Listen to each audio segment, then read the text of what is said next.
A capolinea, l'ultima fermata della libera informazione, voglio condividere con voi una riflessione e mi interessa sapere che cosa ne pensate voi.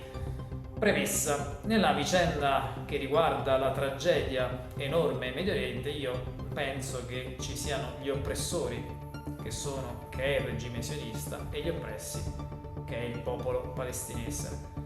Il fatto di cui voglio parlarvi è l'uccisione del leader di Hamas, Sinwar, e in particolar modo la diffusione del video degli ultimi istanti di vita di questo leader. Molti probabilmente avrete visto il video diffuso dai media in tutto il mondo.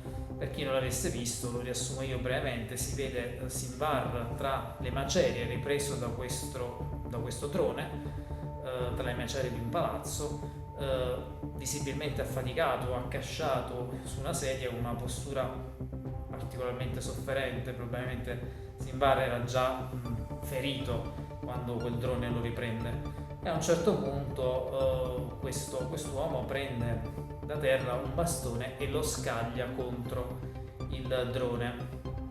Poi io mi sono chiesto come mai il regime sionista abbia diffuso questo video, perché ne emerge, a livello comunicativo vi parlo, una scena di un leader indomito che muore sul campo di battaglia e che negli ultimi istanti della propria vita trova anche la forza per scagliare un bastone verso il suo nemico.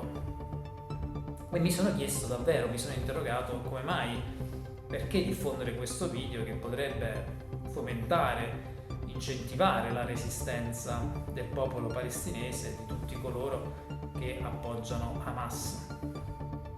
E le riflessioni che ho fatto sono due. Vi chiedo anche di farmi sapere che cosa ne pensate voi. La prima, forse quella più immediata, è che questo regime potrebbe essere talmente tracotante da pensare, da essere quindi obnubilato, e pensare che la diffusione di questa scena sia una sorta di umiliazione nei confronti di questo leader,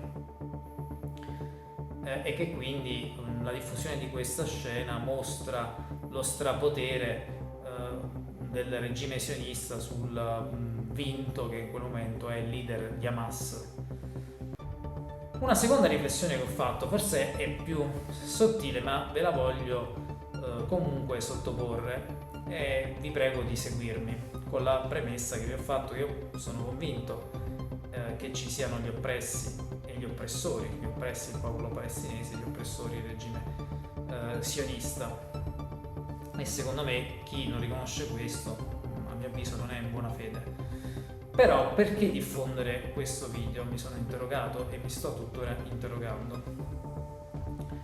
Probabilmente la risposta che mi sono dato è che questo sistema di potere vuole che in qualche modo siamo immersi in questo sistema duale, dove ragioniamo quindi per tifoserie, per fazioni avverse, perché ha bisogno del cattivissimo e in qualche modo del buono, e in questo momento storico potrebbe far giocare questo ruolo al cattivissimo, a Israele, con la volontà futura probabilmente di sostituire questi cattivissimi con altri cattivissimi, come del resto sempre ha fatto questo potere, che persevera e preserva se stesso attraverso questo gioco, cioè giocando tutte le parti in commedia,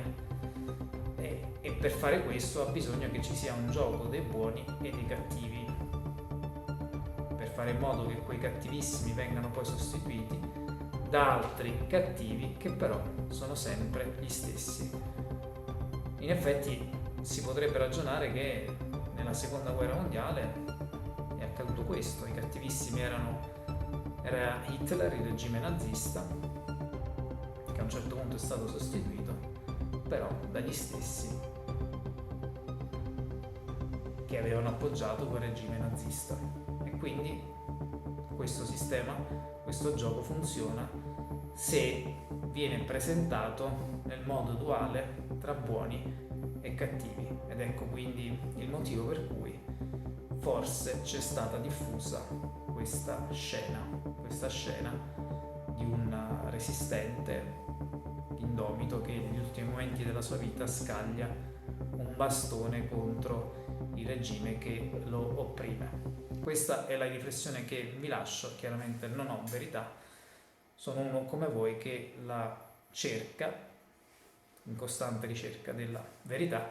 Fatemi sapere che cosa ne pensate, commentate qui nel video di Capolinea sul canale dell'Identitario, che è il quotidiano che dà voce a chi non ha voce.